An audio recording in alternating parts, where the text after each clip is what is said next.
Satu hari Kitfir harus menghadiri persidangan negara. Rumah besarnya lenggang, para pembantu kebetulan tidak seorang pun ada di dalam. Inilah saat yang ditunggu-tunggu oleh Zulaikha. Keluarlah ia dari kamarnya dengan pakaian yang tipis sewarna dengan warna kulitnya, sehingga pakaian dalamnya nyaris tembus. Dengan langkah yang diatur sedemikian rupa, memancing rangsangan, ia datang menghampiri Yusuf alaihi salam. Lalu dengan suara lemas memelas, ia pun memanggil Yusuf. Ada apa tuanku? Sini yang. Kalau bahasa kita.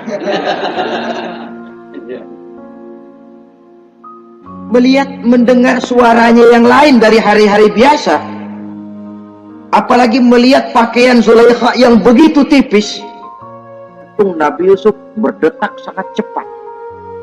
Darah mengalir dengan cepat. Maklum, beliau juga manusia, laki-laki, normal terlepas dari kenabiannya. Jantungnya dak-dik-duk. Kemari Yusuf, sini. Ada apa tuanku? Sudah lama Yusuf. Lama apa tuanku? Saya memendam rindu kepadamu Yusuf. Siang malam engkau juga yang jadi tumpuan harapan saya. Kemanapun saya pergi seakan wajahmu juga yang saya lihat Yusuf. Tidur saya jadi tak nyenyak. Makan saya tak pernah membawa kekenyangan Yusuf. Tidur yang biasanya mendatangkan semangat seolah semuanya pergi meninggalkan saya Yusuf. Hembusan sepoi pagi mengusap bunga merekah dalam taman yang biasanya membawa keindahan, semuanya telah berganti dengan keindahan wajahmu Yusuf. Sinilah sebentar, penuhi hasrat hati saya. Saya segan tuanku. Segan kenapa Yusuf? Saya tidak mau mengkhianati tuan saya yang telah berbuat baik kepada saya.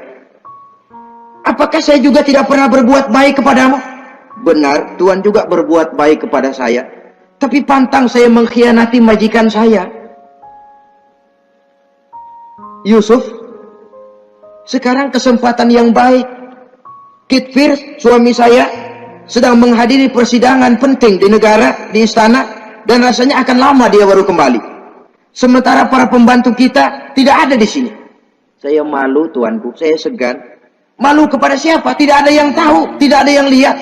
Allah. Saya takut, saya malu kepada Allah tuanku.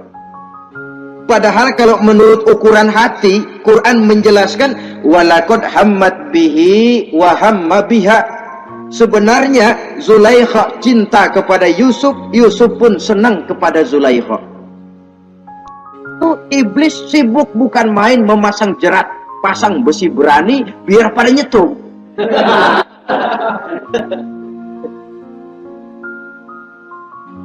Zulaikha senang Yusuf. Yusuf sebenarnya pun secara manusiawi menyenangi Zulaikha. Walaula an ra'a burhana rabbih.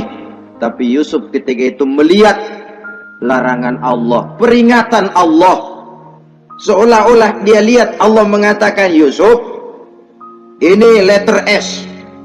Dilarang parkir di sini. Menurut satu riwayat, Nabi Yusuf melihat ayahnya Nabi Yakub melambai-lambaikan tangan menyetok, seolah-olah melarang dia meneruskan langkahnya. Riwayat lain menjelaskan seolah-olah Nabi Yusuf dibisiki oleh malaikat Jibril, Yusuf, kalau kamu kalah sekarang, kamu sama saja gajah kemasukan semut di kupingnya terus mati. Tapi kalau kamu menang, kamu adalah gajah yang tidak terkalahkan. Ada semut mati oleh, ada gajah mati oleh semut. Alangkah memalukan. Binatang yang begitu besar jatuh hanya oleh binatang yang begitu kecil. Artinya apa? Kau akan jadi orang besar Yusuf. Apakah harus gagal dan jatuh cuma karena bujuk rayu seorang perempuan macam ini? Satu riwayat menjelaskan semacam itu. Sehingga mantap Yusuf, maaf tuanku, saya malu kepada manusia, saya malu kepada majikan, tapi saya lebih malu lagi kepada Allah. Saat ini majikan tidak tahu, orang seorang pun tidak ada yang lihat, tapi Allah pasti lihat. Itu yang saya malu. Ah Yusuf, jangan sok kalem. Mumpung situasi mengizinkan, mubazir nih. Zulaikha pun berangkat pergi ke tempat pembaringan, ke tempat tidur. Lalu dengan pose yang merangsang, aduhai, melambai-lambaikan tangannya, hai talak, Yusuf sini, Yusuf kemari. Nabi Yusuf dipelihara oleh Allah. Ketika Nabi Yusuf tetap menampakkan keengganannya, Zulaikha jadi berang. Ya namanya istri pembesar ditolak oleh anak muda yang menurut penilaian dia nggak ada apa-apanya. Lu kan kecemplung di sumur, gua pungutin.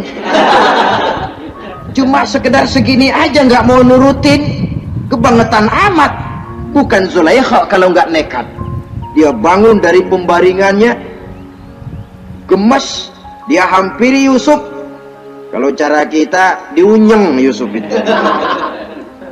Dipaksa Nabi Yusuf berlari ke arah pintu, ditarik bajunya dari belakang oleh Zulaikha, sobek belakang bajunya ini. Begitu baju sobek, pintu terbuka, Kitfir suami Zulaikha datang. Orang Arab bilang yumsak mablul, ketangkep basah. Ketangkep basah. Merah pada muka Zulaikha, sementara Kitfir pun matanya merah. Tapi Nabi Yusuf tenang-tenang saja. Ya wong nggak salah, tenang-tenang saja Nabi Yusuf. Bukan tenang karena pengalaman, tenang karena memang tidak berbuat yang negatif. Kadang-kadang ada juga yang tenang tapi pengalaman. Oh buaya itu. Kita ketahuan kepentok, ketangkep hansip, anteng aja. Itu bukan nggak salah, badak. Nabi Yusuf tenang karena memang tidak berbuat salah apapun. Nabi Yusuf tenang karena yakin dirinya benar, sehingga mantap menghadapi kedatangan Kitfir yang sangat tiba-tiba itu.